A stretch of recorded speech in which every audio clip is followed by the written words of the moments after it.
참된 믿음이라는 제목으로 말씀을 전하도록 하겠습니다. 오늘 본문에 귀신 들려서 귀가 먹고 벙어리가 된 한 아이를 예수님이 고쳐주시는 장면이 나오게 되는데, 주님께서는 이 기적의 사건을 통하여 참된 믿음이라고 하는 것이 무엇인지를 우리에게 말씀해 주고 있습니다. 참된 믿음은 다른 많은 정의가 있겠지만은 한 상태에 머물러 있는 것이 아니라 계속해서 성장하는 믿음이 참된 믿음이라는 것을 말씀하고 있습니다. 성장해야 된다는 것이죠. 한 상태로 머물러 있으면 안 된다는 것입니다. 우리의 육신이 자라듯이 우리의 속사람도 자라야 된다는 것입니다. 오늘 예수님이 이 아이를 고치기 전에 분노에 가까운 책망을 하고 있습니다. 예수님이 왜 책망을 하시느냐? 아마 두 가지 이유 때문에 그런 것 같습니다. 첫째는 이 제자들이 이 아이를 고치려고 하다가 못 고친 거예요. 이 제자들 때문에 예수님이 책망하시는 것이고, 그리고 또 한 가지는 그 병을 못 고치는 그 병을 못 고치는 제자들을 향한 이 백성들의 반응을 예수님이 보시고서 어떻게 저렇게 반응을 보일까? 참 믿음 없는 반응을 보이고 있습니다. 그래서 이 제자나 이 백성들이나 둘 다 믿음 없음에 대해서 예수님이 책망하고 계시다는 것이죠. 오늘 본문을 통해서 우리는 과연 예수님이 기뻐하시는 믿음이 어떤 믿음인지, 그리고 그 믿음은 어떻게 해서 생겨나는 것인가를 우리가 함께 묵상하기를 원하는 것이죠. 한번 따라 볼까요? 참된 믿음은 말씀을 온전히 신뢰하는 것이다.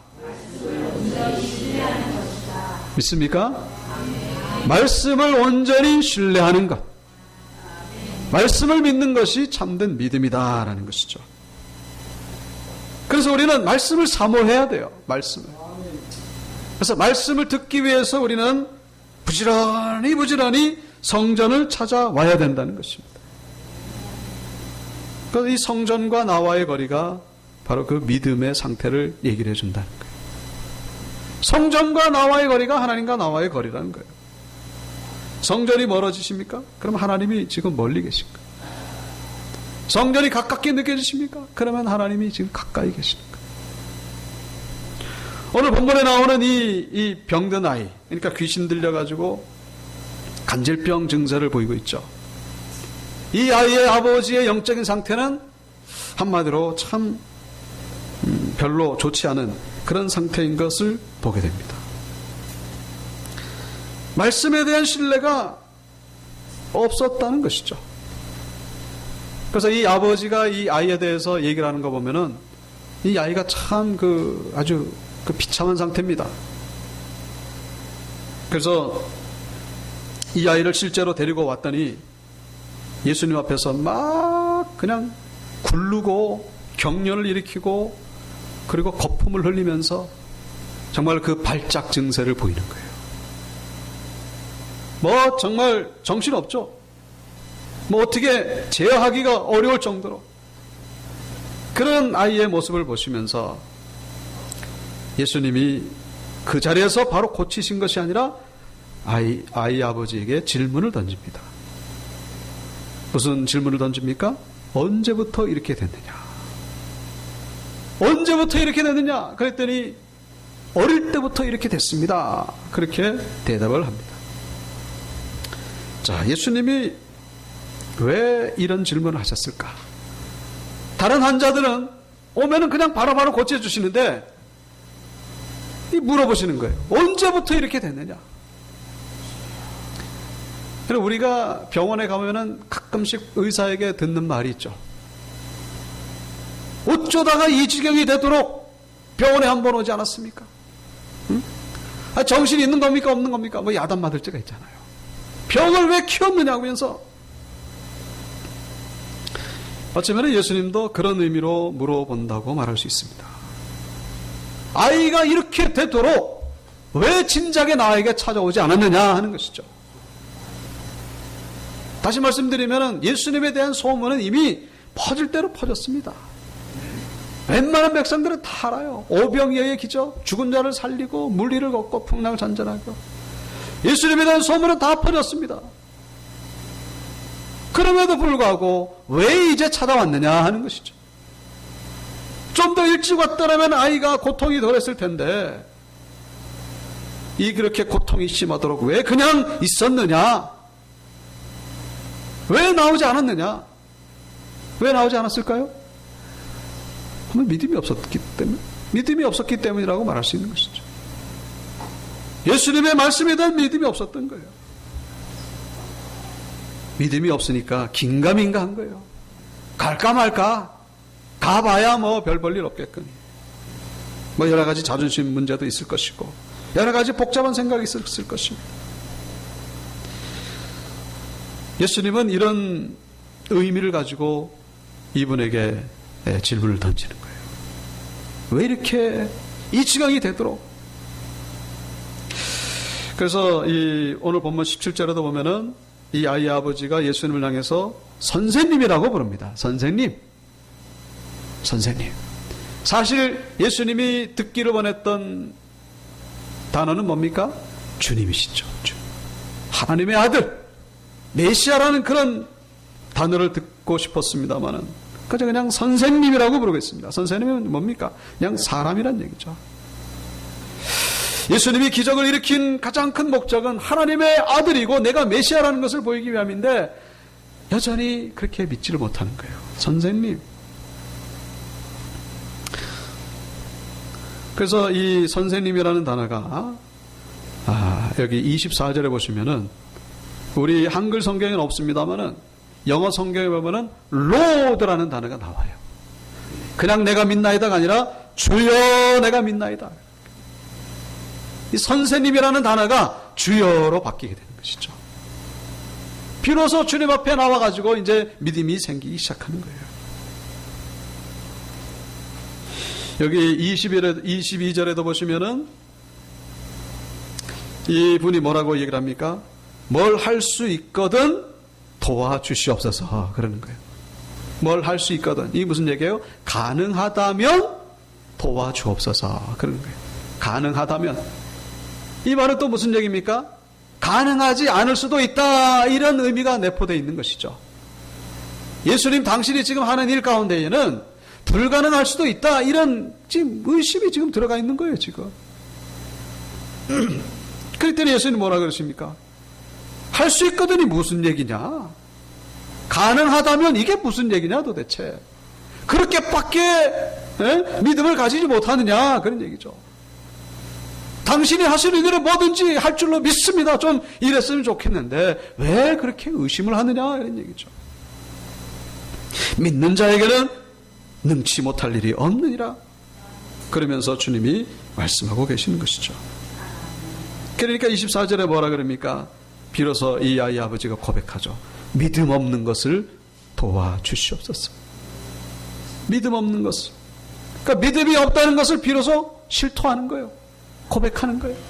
내가 그동안 믿음이 없어가지고 이 아이를 그냥 방치했고 믿음이 없어서 내가 주님 앞에 나오지 못했고 이제서야 비로소 나오게 된 것을 회개합니다.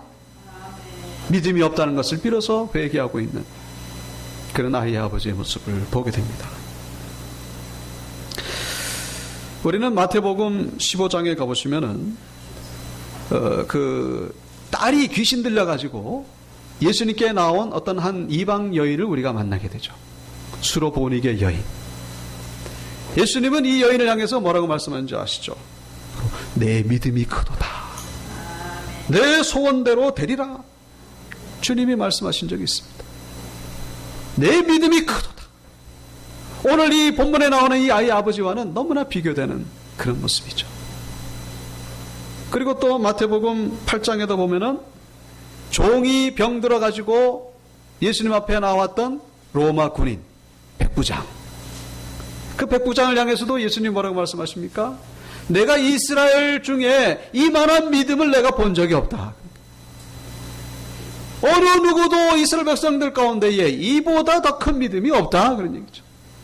아주 극진히 예수님이 칭찬하는 모습을 보게 됩니다. 백부장도 그렇고 수로보니게 여인도 그렇고 예수님께 나와가지고 다 병 때문에 나왔잖아요. 그런데 아주 칭찬을 받습니다. 믿음이 크다. 그런데 오늘 본문의 이 아이 아버지는 어떻습니까? 완전히 반대예요. 그러니까 여기 19절에 그런 주님이 분노 어린 그런 책망을 하시는 것을 볼 수가 있는 것이죠. 내가 언제까지 너희와 함께 있어야 되며 얼마나 내가 참아야 될 것이냐. 이 간질병 증세를 가진 이 아이의 아버지를 향해서 하신 말씀이기도 하다는 것을 우리가 여기서 묵상해 볼 수가 있다는 것입니다. 결국 오늘 본문의 이 아이의 병을 제자들이 못 고친 이유 가운데에 결정적인 부분이 뭡니까? 바로 이 아이의 아버지의 믿음이 부족했기 때문이라는 것을 우리가 부인할 수가 없다는 것입니다. 사랑하는 오늘교회 성도 여러분, 주님 앞에 믿음 달라고 기도하시기를 축원합니다. 믿음을 달라고 기도하셔야 된다는 거예요. 믿음이 없으면 역사가 일어나지 않는다는 거예요. 믿음이 없으면 주님이 책망하신다는 거예요. 어떤 일도 일어나지 않습니다. 우리는 소원하는 바가 많이 있잖아요. 그럼에도 불구하고 우리는 주님 앞에 나오는 것부터 지금 게을리하고 있는 것을 우리가 볼 수가 있습니다. 왜 게을리하고 있습니까? 한마디로 믿음이 없어서 그래요. 믿음이 있다면 그렇게 할 수가 없는 것입니다. 믿음이 있다면 정말로 주님의 말씀을 사모하게 되고 성전에 나가서 기도하지 않을 수가 없는 것이고 예배드리지 않을 수가 없는 것이고 오늘 본문의 이 아이의 이 질병이 어떤 상태였습니까? 귀가 먹고 말을 못하는. 말을 못하는 거는 귀가 먹으면 당연히 말을 못해요. 원래부터 벙어리가 아니라 귀가 먹으면 원래 말을 못하게 돼 있습니다. 이게 영적인 의미가 있는 것이죠. 하나님의 말씀에 대해서 귀가 닫혔다는 것입니다. 귀가 닫히니까 할 말이 없는 거예요. 여러분의 입에서 지금 어떤 말들이 나오고 있습니까? 주중에 은혜의 말입니까? 감사의 말입니까? 믿음의 말입니까? 아니면 그저 그냥 뭐 별 의미 없는 세상의 말입니까? 우리의 말을 고치려고 하지 마시고 먼저 우리의 귀를 고치는 자들이 되어야 된다는 것입니다. 들어온 게 없는데 뭐가 나가겠습니까? 우리의 심령 안에 하나님의 말씀이 들어오지 않는데 인풋이 없는데 아웃풋이 없는 것은 당연하다는 거예요. 내 입에서 나오는 말이 그저 그냥 미움의 말, 저주의 말, 불평의 말, 원망의 말, 믿음의 말이 아니에요. 왜요? 들어오는 게 없으니까. 이 아이의 질병을 통해서 주님은 우리에게 말씀하고 계신다는 것입니다. 귀가 먹은 세대라는 거예요. 귀가 먹은 세대. 주님이 가끔씩 하시는 말씀 있잖아요. 들을 게 있는 자는 들을지어다. 들을 게 있는 자는 들을지어다. 듣는 자만 듣는다는 거예요. 여러분 100명이 다 나와가지고 듣지만은 정말로 믿음으로 듣는 자들이 몇 명이냐? 100명이 다 아니라는 것이죠. 귀가 열려야 입이 열리게 된다는 것입니다. 그 입 속에서 비로소 하나님의 능력의 말씀이 나오게 된다는 것이죠. 하나님 말씀 앞에 귀를 여시기를 축원합니다. 네? 귀가 연다는 건요 하나님 앞에 나오는 거예요. 이 아이의 아버지는 예수님의 말씀 앞에서 먼저 자기 영적인 귀가 먹었던 거예요. 아들의 육신의 귀가 먹기 전에 먼저 이 아버지의 영적인 귀가 닫혔다는 것이죠. 그걸 보고서 주님이 하신 말씀이죠. 언제까지 이 많은 기적을 그렇게 보여줬음에도 불구하고 못 알아듣냐 그런 얘기죠. 그렇게 하나님의 말씀을 많이 선포했음에도 불구하고 그렇게 알아듣지를 못하느냐. 언제까지 내가 너희와 함께 있어야 되며 얼마나 내가 더 참아야 되느냐. 도대체 무슨 기적을 더 보여줘야 되느냐. 그런 얘기죠. 이 아이의 육신의 상태가 바로 이 아버지의 영적인 상태를 보여주고 있다는 것입니다. 그래서 주님이 말씀하시죠. 언제부터 이렇게 됐느냐? 언제부터 그렇게 기도가 중단이 되었고, 언제부터 그렇게 예배가 중단이 되었고, 언제부터 그렇게 은혜가 식었느냐? 그 얘기를 주님이 물어보고 계신다는 거예요. 오늘 이 시간 우리에게 물어보시기 바랍니다. 언제부터 내가 지금 이렇게 주님과의 관계가 이렇게 소원해졌을까? 언제부터 열정이 이렇게 떨어졌을까? 식어졌을까? 언제부터 이렇게 되었느냐? 언제부터? 그러니까 옛날부터 그랬습니다. 여러분, 이 시간 다시 한번 우리는 이 예배를 통해서, 말씀을 통하여 이 하나님과의 관계가 회복되어야 될 줄로 믿습니다. 뜨거운 열정이 회복되어야 되는 것이고, 무엇보다도 믿음이 회복되어야 된다는 것입니다. 말씀을 듣는 귀가 열려야 된다는 거예요. 빨리 귀를 여시기 바랍니다. 옛날부터 언제부터인지 모르겠는데 귀가 닫혔어요. 그래가지고 귀가 지금 막혀 있습니다. 영적인 귀가 뚫려야 되는 것이고, 영적인 입이 열려야 된다는 것입니다. 그래서 반대로 정말로 믿음을 가지고 나올 때에 믿는 자에게는 어떻게 된다고요? 능히 하지 못할 일이 없다고 주님이 말씀하고 계신 것이죠.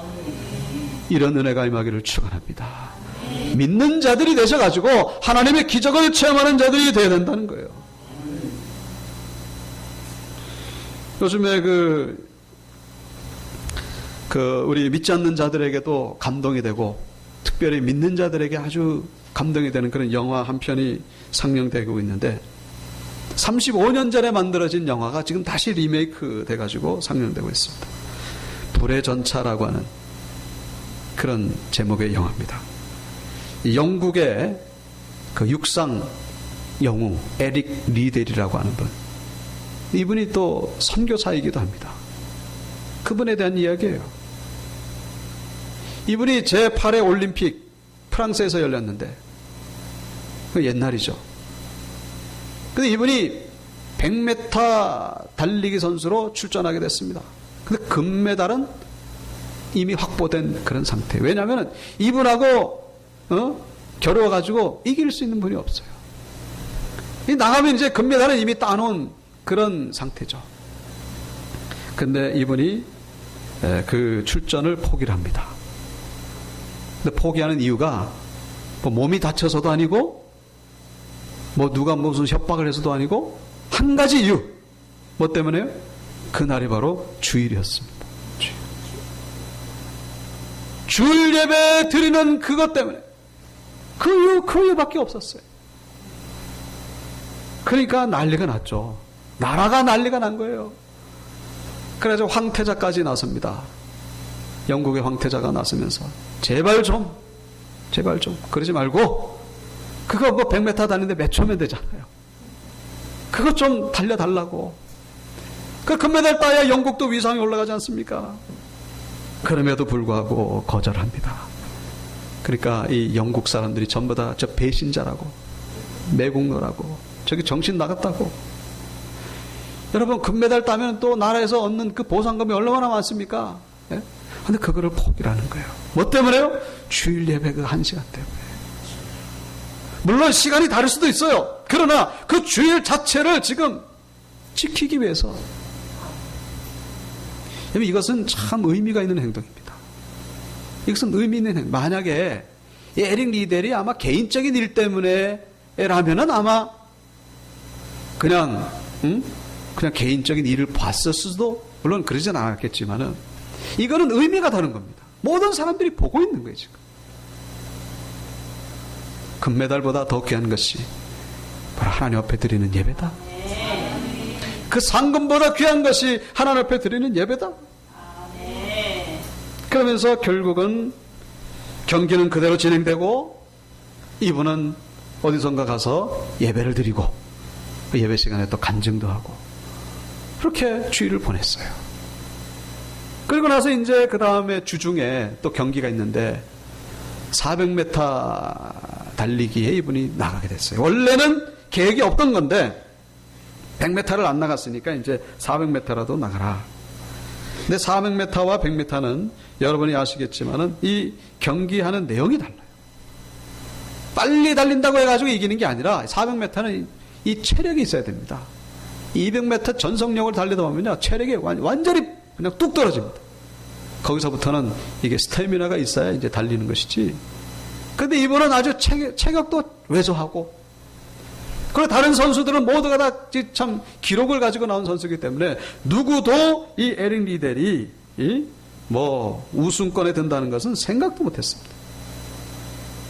그런데 이 에릭 리델이 경기 전에 붙잡았던 말씀이 있습니다.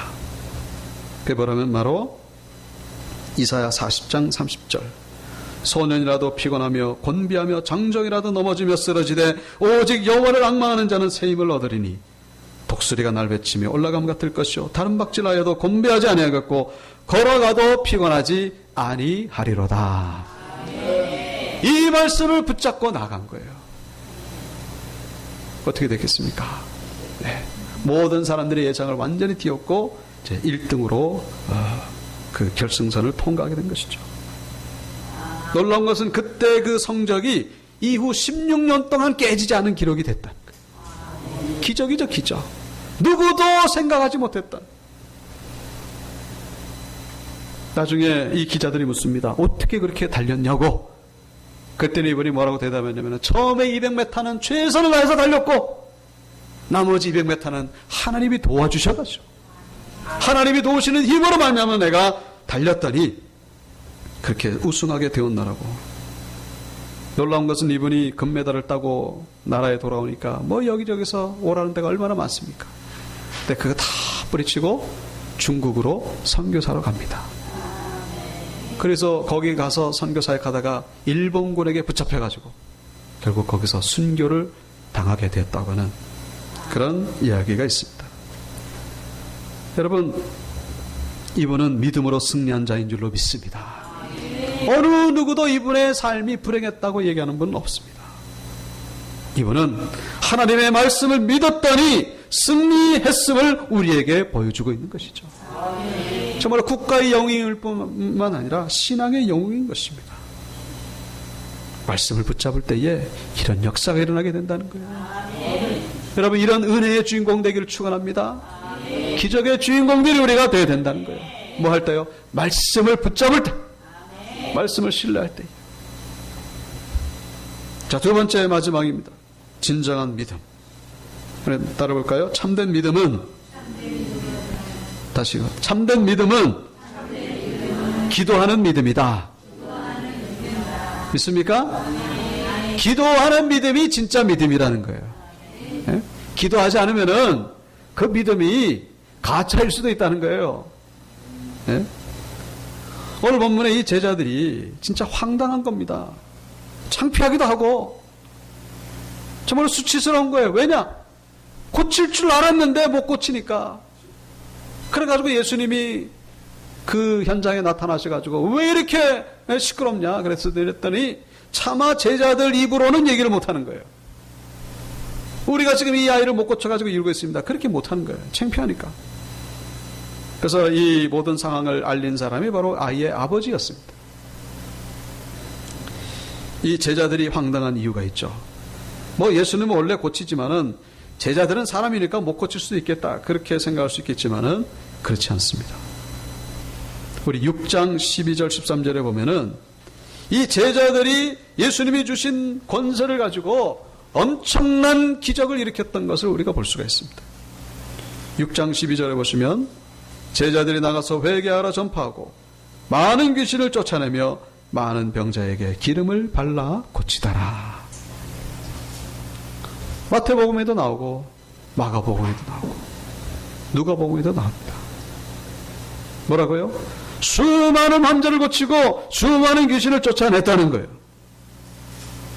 그래서 이번에도 당연히 이 간질병 아이를 고칠 거라고 생각했습니다.